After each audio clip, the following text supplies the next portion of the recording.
Salvação não tem relação com religião, gente. É muito importante entender. Primeiro que só pode ser salvo quem entende que está perdido, não é verdade? Portanto, aqueles que se julgam justos o suficiente e já se julgam justificados, já entendem que não precisam de salvação, que já nasceram salvos ou que já têm uma experiência na vida que, enfim, salvação é para quem entende, crê, reconhece que está perdido. Ninguém pode ser salvo se não estiver perdido. Bem, dito isso, a salvação, ela nos é dada por meio de Jesus. Obviamente, gente, falei exaustivamente disso ontem, falo sempre isso, é palavra de Deus, ok? Nós estamos estudando a palavra de Deus, nós decidimos crer na Bíblia, viver segundo os princípios da palavra de Deus. Sendo assim, a palavra de Deus em 1 Coríntios, capítulo 2, a partir do versículo de número 6, diz assim: entretanto, falamos de sabedoria entre os que já têm maturidade, mas não da sabedoria desta era ou dos poderosos desta era, que estão sendo reduzidos a nada, os sábios e os poderosos.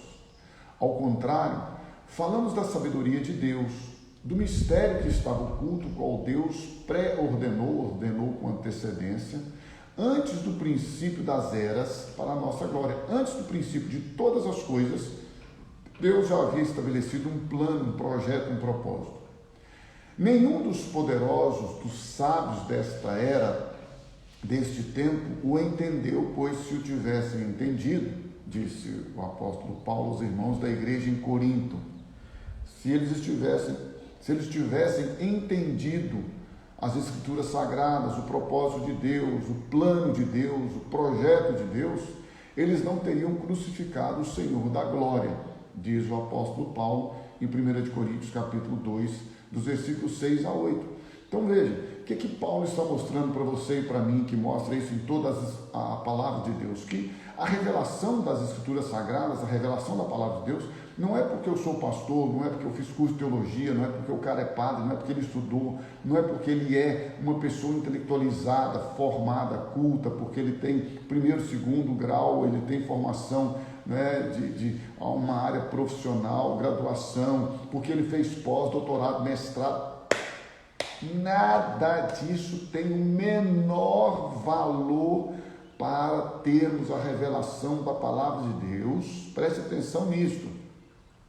Porque a Bíblia diz que muitos dos discípulos, inclusive Pedro, era um homem iletrado, não conhecia a letra, não sabia, ele ouviu, ele era um homem inculto, não tinha cultura nenhuma. E a Bíblia diz, o próprio testemunho dos sacerdotes, que ele era um homem sábio. E aí você vai vendo ao longo dos anos o crescimento na vida de Pedro pela revelação da palavra de Deus. Então a revelação da palavra de Deus não tem relação com a nossa intelectualidade, conhecimento pessoal, cultural. Óbvio que é importantíssimo que todos nós aprendamos a ler, até para lermos as Escrituras. Mas vamos só ter uma suposição de alguém que não sabe ler, mas ouve a palavra de Deus. Ele pode ter uma revelação muito semelhante ou até maior do que aquele que sabe ler e esteja lendo a Bíblia. Porque a revelação da palavra de Deus vem por Deus, pelo Espírito Santo. Então o apóstolo Paulo dizendo, os sábios, os poderosos desta terra não entenderam. Jesus disse assim, Pai, eu te dou graças porque ocultaste estas coisas aos sábios e entendidos e as revelaste aos pequeninos e humildes. Então a palavra de Deus, a pessoa de Deus, tudo isso nos é revelado pelo Espírito Santo.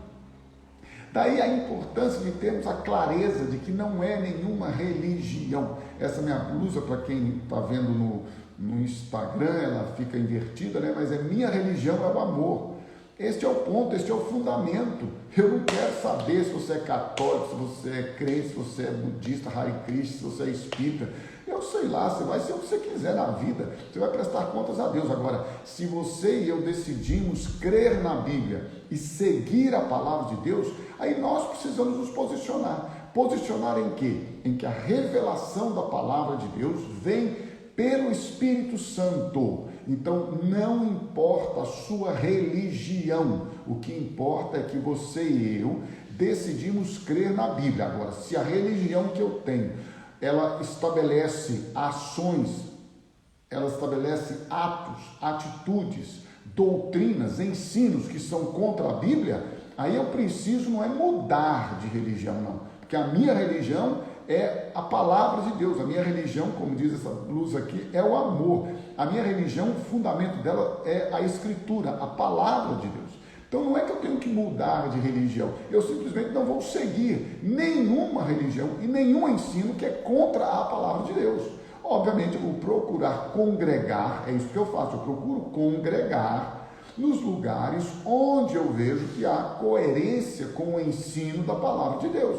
Tem que ter coerência. Se não tiver coerência, fica difícil você também relacionar dentro da perspectiva de viver segundo a palavra de Deus. Então, Paulo está dizendo claramente, 1 Coríntios 2, quem chegou um pouquinho atrasado, a partir do versículo 6 até o versículo 8, dizendo que estas coisas não vêm da sabedoria humana, nem do poder e capacidade intelectual, mas vêm de Deus. Então, versículo 9, ele diz, todavia, como está escrito, olho nenhum viu, ouvido nenhum ouviu, mente nenhuma imaginou o que Deus preparou para aqueles que o amam.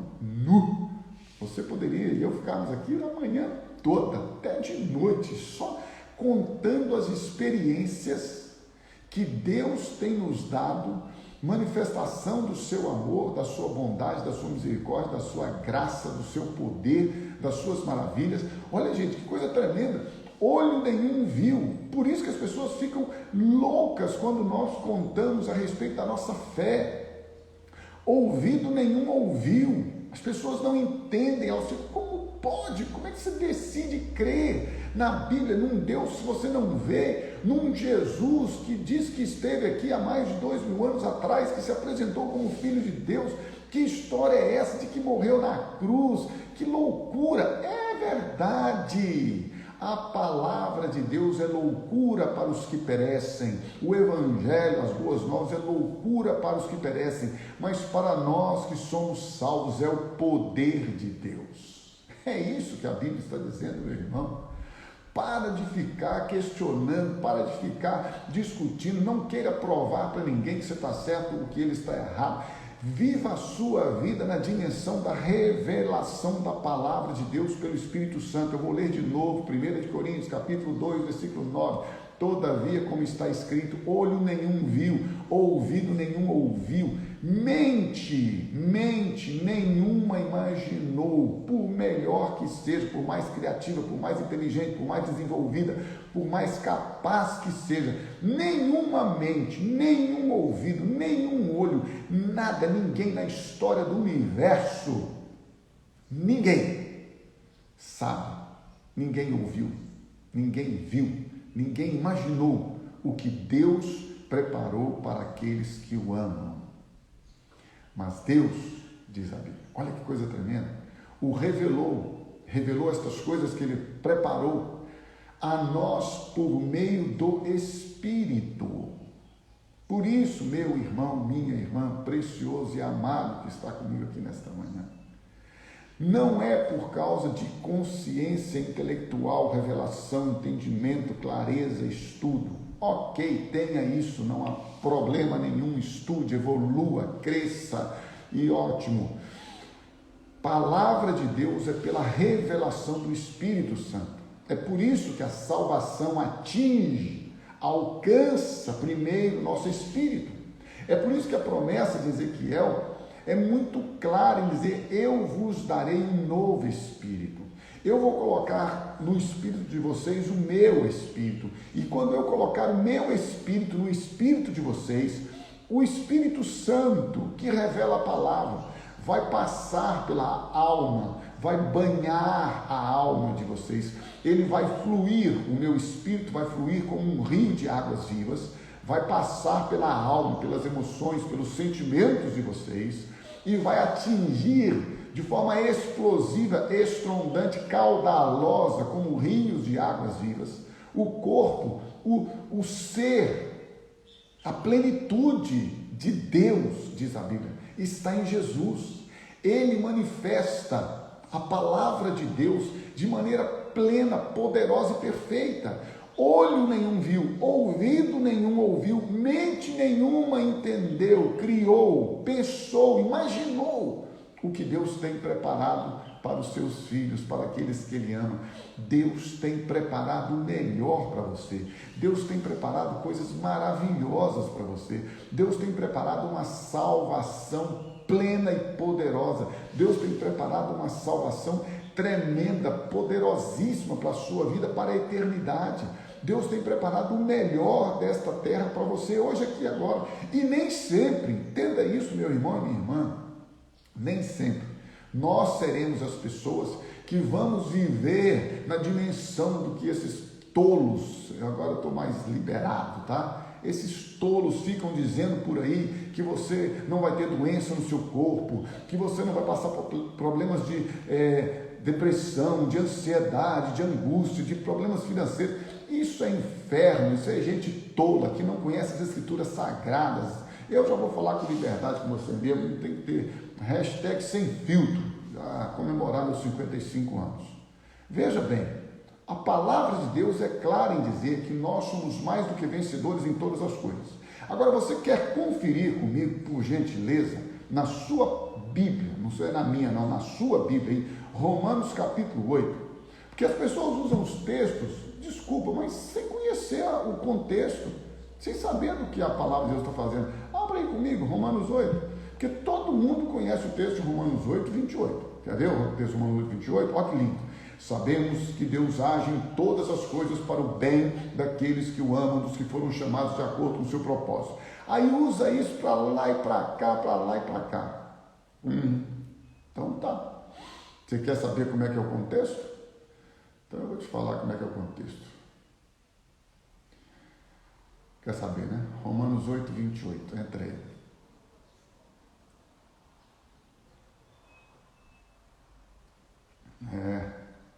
A palavra de Deus é maravilhosa, né, gente? A gente não pode ficar ouvindo textinho aqui, textinho ali e achar que a nossa vida é uma vida que a gente vai viver ela aqui no bel prazer. Não, meu irmão. Não, a nossa vida aqui é uma vida maravilhosa, de êxtase. É uma vida de alegria, de paz, é uma vida de desafio. Mas também é uma vida onde nós somos aperfeiçoados como Jesus por aquilo que sofreu. Portanto, já vai aqui uma palavrinha de ânimo para você. Para de ficar murmurando, reclamando e achando que você é coitadinho. Você não é coitadinho, não. Você é uma bênção, você é alguém privilegiado, você é alguém escolhido, você é alguém que foi chamado por Deus para viver o melhor desta terra, para viver o melhor de Deus. E o melhor de Deus está na revelação da palavra dele. O melhor de Deus está em ter a vontade dele cumprida nas nossas vidas. O melhor de Deus está quando você e eu sabemos que, independente do nosso bem-estar pessoal, a vontade, o plano, o propósito de Deus está sendo cumprido nas nossas vidas. Então, Romanos 8, 28, agora eu vou ler o contexto com você. Paulo está escrevendo esta carta aos irmãos que estão em Roma, na igreja. E ali naquela igreja eles estão vivendo situações difíceis, ali eles estão passando por perseguições, por lutas, tribulações, provações, isso está acontecendo. Porque você acha que você se converte, aí o diabo fala, parabéns para você. Não, o ladrão vai roubar, matar, destruir. Ele fica 24 horas por dia trabalhando para te destruir, para fazer ciladas contra você, para poder lançar dados inflamados, pensamentos horríveis na sua mente. Ele fica o tempo todo trazendo gente para te acusar do seu passado ou para você lembrar-se do seu passado. Ele fica te perturbando. O diabo veio para roubar, matar e destruir. Por isso que a Bíblia diz, resistir ao diabo e ele fugirá de vós. A Bíblia nunca diz para você resistir à tentação. Da tentação você foge, o diabo você resiste, ele foge de você. Você não tem que fugir do diabo. Eu corro do diabo igual o diabo corre da cruz. Por que o diabo não corre da cruz, não? Arranca essa bobiça aí de levantar a cruz para o diabo. Você vai ver, toma a cruz, parte a cruz se for de pedaço na sua cabeça, bobo. Diabo sai, diabo corre quando você o resiste em nome de Jesus. Para trás de mim, Satanás. Você não pode me tocar, porque maior é o que está em mim. Deixa eu dar uma notícia para você, meu irmão e minha irmã. A cruz é um símbolo maravilhoso da nossa redenção, da nossa salvação, é verdade. Mas Jesus Cristo habita em nós. O diabo não nos toca e não tem poder contra nossas vidas. Não é porque nós temos uma cruz levantada, não é porque nós temos cruz no peito, não é porque nós temos cruz tatuada, não. O diabo não nos toca, porque Jesus Cristo, que o venceu, que o aniquilou, que o destruiu, habita em nós, vive em nós, mora em nós. O diabo não nos toca, não é porque ele não quer tocar, é porque Deus nos colocou nas mãos dele, disse Jesus. Vocês estão nas mãos, na mão do meu Pai, e ninguém pode tirá-los de lá. O diabo não nos destrói, não é porque ele não quer. O diabo não nos destrói, porque maior é o que está em nós do que aquele que está no mundo, porque nós somos sim guardados, protegidos por Deus. Por isso que o diabo não nos destrói. Por isso que o maligno não nos toca. Por isso que o pecado não tem poder de nos destruir. Então a palavra de Deus em Romanos, capítulo 8, diz assim, versículo 28, sabemos que Deus age em todas as coisas para o bem daqueles que o amam, dos que foram chamados de acordo com o seu propósito. Pois aqueles que de antemão conheceu, também os predestinou para serem conformes à imagem de seu Filho, a fim de que ele seja o primogênito entre muitos irmãos. Então veja, o propósito de Deus sempre foi, continua sendo e sempre será, até a volta de Jesus para buscar a sua igreja, ter muitos filhos semelhantes a Jesus. A Bíblia é clara. Também os predestinou para serem conformes à imagem de seu Filho. O propósito de Deus para a sua e para a minha vida é ir nos aperfeiçoando de fé em fé, de glória em glória, que nós cresçamos na graça e no conhecimento do Senhor Jesus, para sermos a cada dia mais parecidos com Ele. Diante disso, diz o versículo 30, e aos que predestinou, a esses também justificou. Aos que justificou, a esses também glorificou. Ele então chamou, ele predestinou, os que predestinou chamou, os que chamou justificou, os que justificou ele glorificou. Diante desta verdade poderosa e maravilhosa, aí então o apóstolo Paulo coloca para nós agora a realidade deste mundo, desta terra que nós vivemos nela. Que diremos, pois, diante dessas coisas maravilhosas? Se Deus é por nós, quem será contra nós? É isso que nós temos que dizer. Peraí, por que eu vou ficar dando uma de coitadinho, achando que eu sou vítima da sociedade, eu sou vítima do mundo, eu sou vítima de nada? Você é vencedor, você é escolhido, você é uma pessoa planejada, você não é fruto nem de um caso, nem do acaso, nem do caos. Você é planejado, pensado. Deus planejou, tem um propósito, Ele estabeleceu uma história para você. Viva a história de Deus na sua vida. Eu faço a minha história. Faz nada, se fizer vai ficar ruim. É melhor você viver a história que Deus fez para você. Deus já preparou, está escrito aqui assim, e aos que predestinou chamou, aos que chamou justificou, aos que justificou glorificou. E que diremos diante dessas coisas? Se Deus é por nós, quem será contra nós? Aquele que não poupou seu próprio filho, mas o entregou por todos nós. Olha a expressão agora. Como não nos dará juntamente com ele e de graça todas as coisas? É por isso que olho nenhum viu, ouvido nenhum ouviu, mente nenhuma pensou o que Deus preparou para aqueles que Ele ama. Porque Deus tem preparado o melhor para você e para mim. Mas o melhor de Deus, eu insisto, o melhor de Deus não é necessário obrigatoriamente livrar-nos das situações de lutas, tribulações, problemas. Como eu disse aqui, meu irmão e minha irmã, nós oramos, nós cremos no milagre, nós cremos na cura, nós cremos no poder de Deus, nós cremos nos sinais, nos prodígios, nós cremos nos dons. Isso tudo está na Bíblia e nós vamos continuar buscando, nós vamos continuar experimentando as coisas maravilhosas de Deus. Mas existem coisas que Deus planejou, que nós, apesar da nossa fé, limitação, humanidade, da nossa disposição de experimentar tudo de Deus, às vezes o propósito de Deus vai além da nossa compreensão, e é aí que entra a nossa fé de dizer: Senhor, apesar de não entender muitas vezes, eu creio e descanso em Ti, na Tua palavra, porque eu sei que eu posso até sofrer nesta terra, porque eu não pertenço aqui. Isto aqui é uma passagem rápida. Não é passagem de reencarnação, tá? É uma vez só. Morre-se uma só vez e depois disso o juízo. Não vai com esse negócio de que vai voltar, não. Não volta não, viu? Pela Bíblia não. Pela doutrina espírita ou qualquer outra coisa, tudo bem, mas pela Bíblia não. Então, entenda bem isso. O nosso Deus é o Deus Todo-Poderoso que em todo tempo e em todas as circunstâncias nos guarda, nos protege, nos livra de todo mal, nos sustenta em meio a todas as circunstâncias. Quer ver? Aquele que não propôs o próprio filho, como nos dará de graça com ele todas as coisas? Quem fará alguma acusação contra os escolhidos de Deus? É Deus que os justifica. Quem os condenará?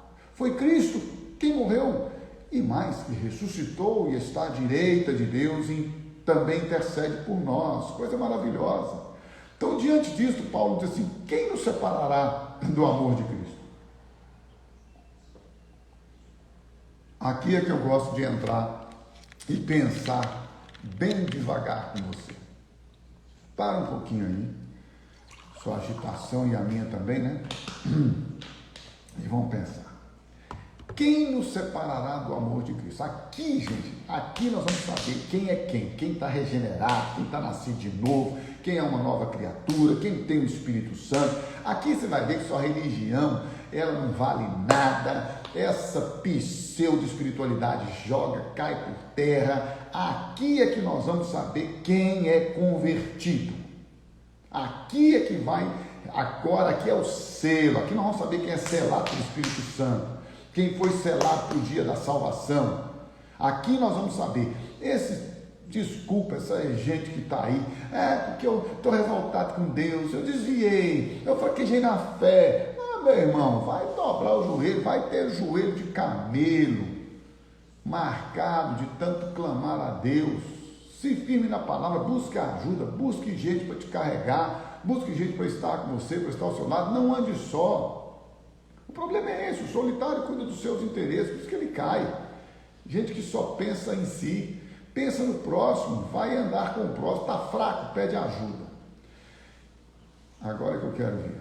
Quem nos separará do amor de Cristo? Vamos lá, testinho para nós. Será a tribulação? Estou passando tribulação, não vou mais andar com Jesus, estou agora chateado com Deus, não vou mais na igreja. Será a angústia? Estou angustiado, minha alma está angustiada, minha alma está gemendo porque eu estou angustiado. Será ela que nos separa do amor de Cristo, nos faz abandonar a Jesus? Será a perseguição?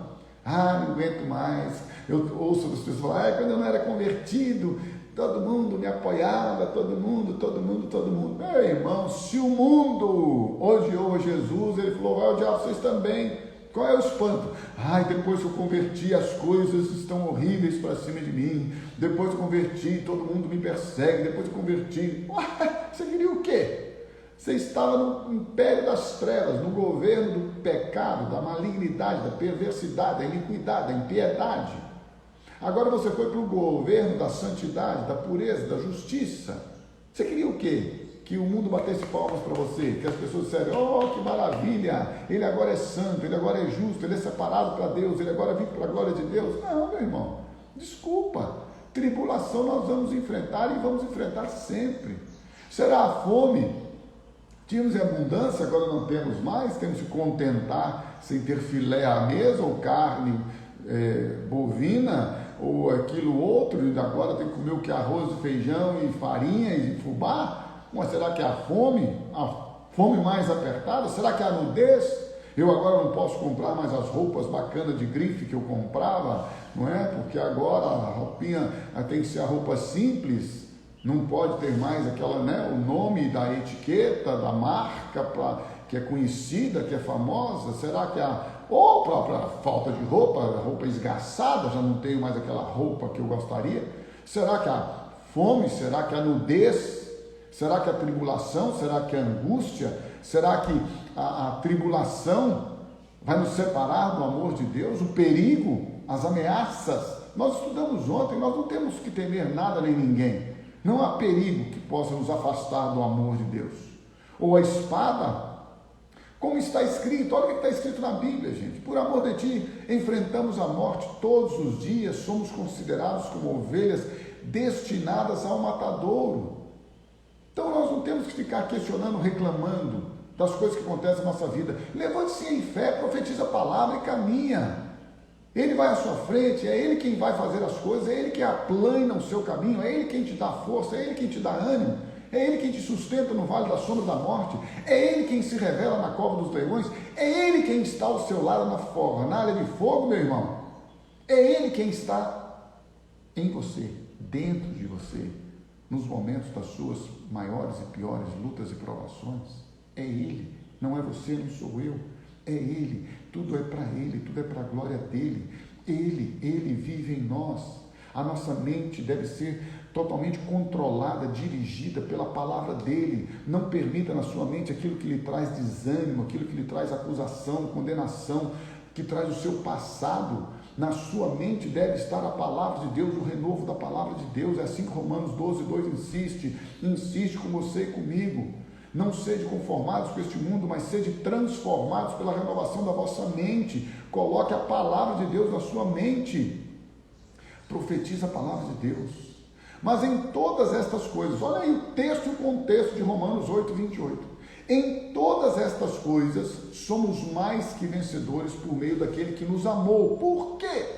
Porque Paulo diz em 1 Coríntios, capítulo 2, versículos 9 em diante: olho nenhum viu, ouvido nenhum ouviu, mente nenhuma pensou, avaliou o que Deus tem preparado para aqueles que Ele ama. Deus tem preparado coisas maravilhosas, tremendas e poderosas para você, e a Bíblia está dizendo, em todas estas coisas, seja, preste atenção, meu irmão, seja a tribulação, a angústia, a perseguição, a fome, a nudez, o perigo, a espada, em todas estas coisas, seja o ser entregue como ovelha para o matadouro, em todas estas coisas, isso aqui é uma carta, está escrita em sequência, não tinha versículos, não tinha capítulos, é uma carta à igreja que está em Roma. Em todas estas coisas, Paulo diz que eu escrevi para vocês, nós somos mais do que vencedores por meio daquele que nos amou. E aí ele diz então isto que você e eu precisamos tomar nesta manhã para nós.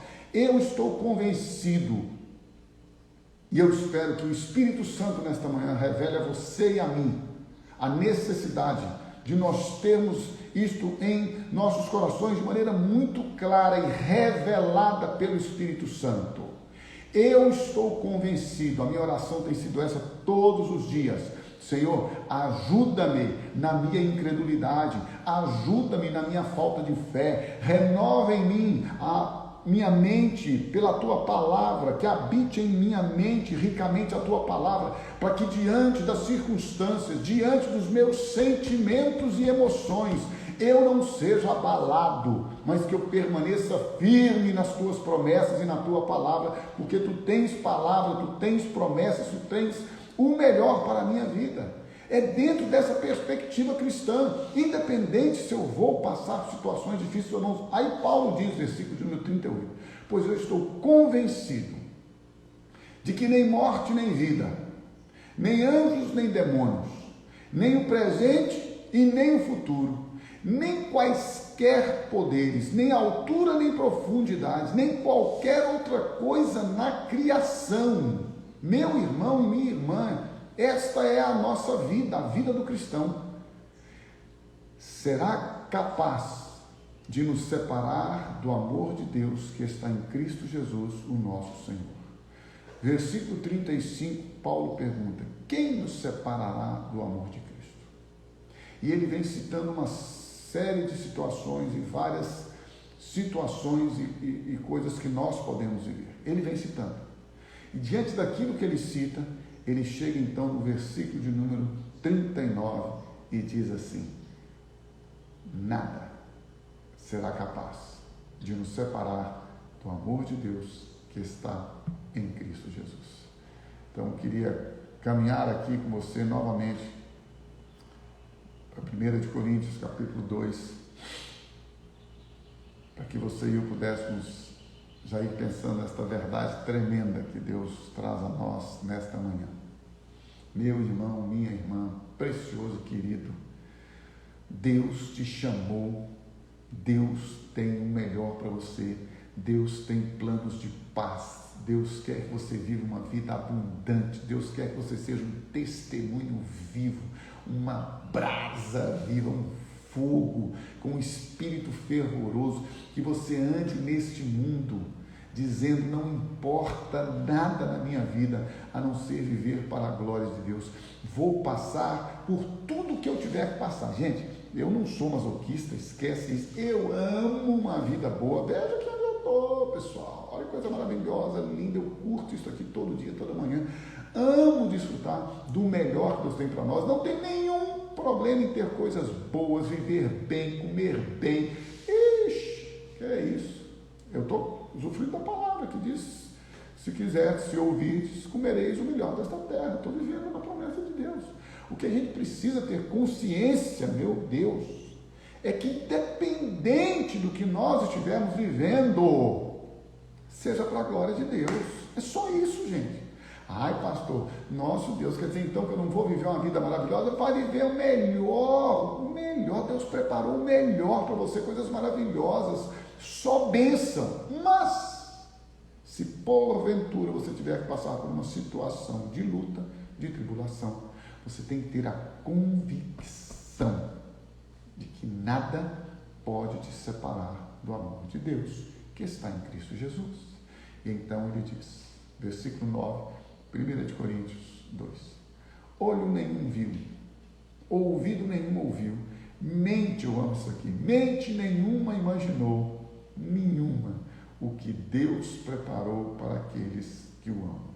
Mas Deus, diz a Bíblia, o revelou a nós, o que Ele preparou de melhor por meio do Espírito. Por isso, nesta manhã, peço ao Espírito Santo que te revele, peço ao Espírito Santo que te dê a revelação clara das Escrituras Sagradas, do propósito dEle, da bondade dEle, porque eu encerro nesta manhã com o texto de Isaías, capítulo 25,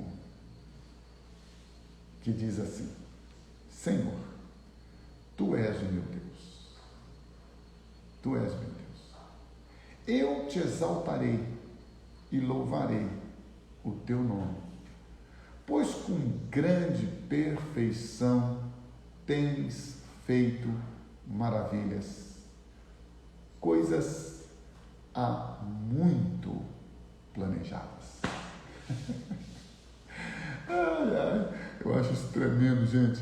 Eu fico pensando, né, na minha mente criativa,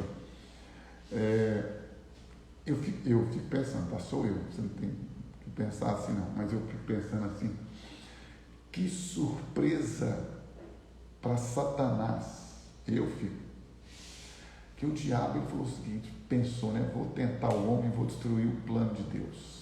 Aí foi lá, Adão caiu, aquela conversa toda, você já sabe da história. Aí Deus vem e fala assim, vou enviar Jesus. O diabo não sabe, gente, o diabo não tem a mente que Deus tem, o diabo não sabe o que Deus planejou. Antes de Deus criar Lucifer, escute, antes de tudo, antes da fundação do mundo, antes de tudo, Deus preparou tudo, Deus fez tudo. Aí, a surpresa de Satanás, eu fico pensando, né? Primeiro ele caiu, fez o homem cair lá no Éden. Primeiro ele caiu, depois o homem caiu lá no Éden. Destruiu o propósito de Deus, que ele é inimigo de Deus, né? Ele sabe que já está sentenciado, condenado, ele faz de tudo. Aí, Isaías capítulo 25, 1. Aí ele falou o seguinte, agora eu vou destruir o plano de Deus. Aí ele falou, não tem jeito, Deus enviou, vai enviar Jesus, vou matar Jesus. Aí fez aquela armação toda e levou Jesus para a cruz. Quando ele leva Jesus para a cruz, é Isaías 25, viu, gente? Quando ele leva Jesus para a cruz, olha que coisa maravilhosa, né? Eu gosto disso, né? Aí ele fala, 25. Quando Jesus morre, eu penso, né, que ele morreu. Quando ele morreu, houve um estrondo no inferno. Toda a terra, todo o universo, toda a criação foi abalada. Jesus desce, pega as chaves da morte e agora ainda diz para Satanás, acabou. Agora eu tenho as chaves da vida e da morte. Os meus irmãos não terão mais medo de você. Eles não se sentirão mais ameaçados diante da possibilidade da morte. Eles não temerão mais nada, porque agora, pelo Espírito Santo, Eu vou revelar a eles as coisas tremendas e maravilhosas que o Pai preparou para eles. E então, a palavra de Deus nos diz que agora Jesus vence ao pecado, aniquila Satanás, nos faz morrer juntamente com ele, nos leva para a cruz, e naquela cruz ele nos faz agora em Cristo morrer para a velha vida, nos ressuscita para uma nova vida, nos dá um espírito novo, coloca em nós o Espírito Santo. Ele agora domina nossa alma, nossas emoções, ele domina todo o nosso ser, tudo que ele havia planejado e estava oculto. Deus revela agora na pessoa de Jesus, mediante sua morte, ressurreição e exaltação. Derrama dos céus o Espírito Santo, enche-nos com o seu Espírito, com a sua glória, com o seu poder, e agora faz com que você e eu possamos viver uma vida abundante, na certeza e na convicção de que nada pode nos separar do amor de Deus que está em Cristo Jesus, o nosso Senhor. Então Isaías profetiza isto lá, Isaías 25, 1. E eu tento encerrar agora com esse texto, de novo, é maravilhoso, olha gente. Lembre-se, 1 Coríntios 2, 9. Olho nenhum viu, ouvido nenhum ouviu, mente nenhuma pôde planejar o que Deus pensar, imaginar, o que Deus tem para aqueles que o amam, que é revelado pelo Espírito Santo. Isaías 25, 1, disse Isaías: Senhor, Tu és o meu Deus, eu te exaltarei e louvarei o Teu nome, pois com grande perfeição tens feito maravilhas, coisas há muito planejadas. É lindo, não é? É lindo sim. Você tem que concordar que é lindo, é maravilhoso. E eu quero, nesta manhã então, deixar aqui a minha expressão de alegria, gratidão pela sua vida, por aquilo que você tem sido no reino de Deus, e lembrar você, não cesse, não volte atrás, não desista, não abra mão de ter na sua vida sempre a revelação pelo Espírito Santo de tudo que Deus planejou a seu respeito. Busque nele, clame a ele, se derrame diante dele. Está difícil? Busque ajuda, busque parceria, busque alguém que caminhe com você, busque alguém que possa carregar, levar a sua carga neste momento. Em outro momento você ajudará, mas se você está precisando, busque ajuda, não ande só, não ande só. Por favor, não ande só. Procure alguém para estar com você, procure uma célula, procure um discipulado, procure uma mentoria, procure alguém para te ajudar, para você abrir o coração e compartilhar com ele. E lembre-se sempre, Deus nunca, em hipótese alguma, te abandona.